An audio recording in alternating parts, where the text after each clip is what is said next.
So मैले चाहिँ हैन एउटा इन्स्ट्रुमेन्ट चाहिँ जसरी पनि सिक्छु भन्ने सोचिरहेको थिएँ। अनि मेरो एउटा साथी चाहिँ म्युजिसियन छ क्या, अनि उसलाई चाहिँ सबै इन्स्ट्रुमेन्ट बजाउन आउँछ, अनि उसको अकोस्टिक गिटार पनि थियो। अनि मलाई चाहिँ हैन एज अ ट्रेनर सिकाइदिन भनेर मैले त्यसलाई भनेको थिएँ। अनि त्यसले मलाई चाहिँ हैन गिटार हल्का फुल्का कर्ड्सहरू सिकाइदिएको थियो, अनि बाँकी चाहिँ मैले युट्युबमा हेरेर सिकेको थिएँ।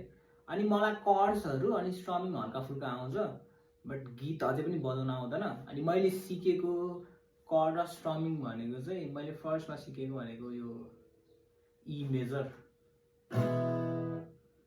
त्यसपछि आउँछ ई माइनर, त्यसपछि ए मेजर, त्यसपछि ए माइनर हैन, त्यसपछि डी मेजर,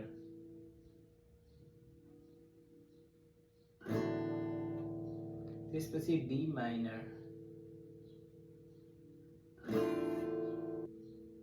अनि फेरि ई माइनर पनि, त्यसपछि जी मेजर, त्यसपछि सी मेजर, त्यसपछि आउँछ एफ मेजर। सी मेजरकै तलपट्टि छ।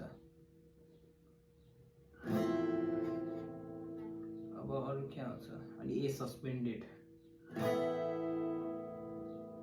यति मात्रै जानेको। अनि बाँकी स्ट्रमिङ भनेको मलाई कुन आउँछ, down down up up down down up वाला आउँछ।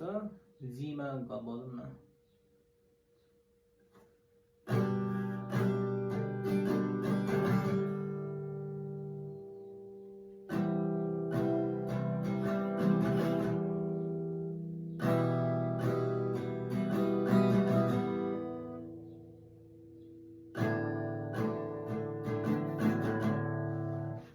अहिले एटलिस्ट कर्ड र स्ट्रमिङ चाहिँ हल्का फुल्का आउँछ।